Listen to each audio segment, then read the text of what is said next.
Good morning, students. Now I discuss about veg codes, first year's physical science. Okay, long answers. యానకం వాహనం సంవాహనం వికిరణాలను ఉదాహరణలతో వివరించండి.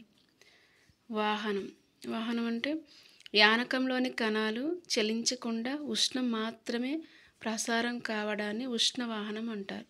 ఒక యానకంలో కణాలు చలించకుండా ఉష్ణం మాత్రమే ప్రసారమైతే దాన్ని ఉష్ణ సంవాహనం అంటాం. ఓకే, ఉదాహరణకి ఏంటంటే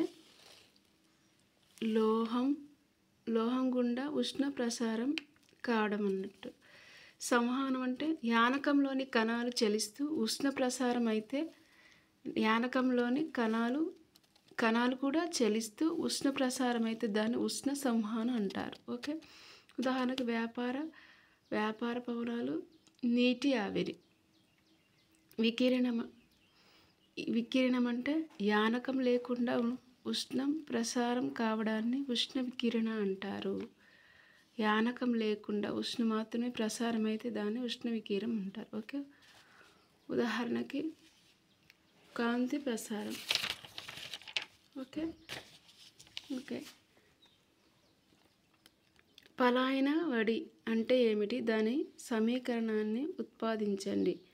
ఫస్ట్ పలాయన పడి అంటే గురుత్వక్షేత్రం నుండి తప్పించుకొని పోవుటకు వస్తువు కావాల్సిన కనీసపు వేగాన్ని పలాయన వడి అంటారు. ఏంటి? గురుత్వక్షేత్రం నుండి తప్పించుకొని పోవడానికి వస్తువుకు కావాల్సిన కనీసపు వేగం అన్నట్టు, వేగాన్ని.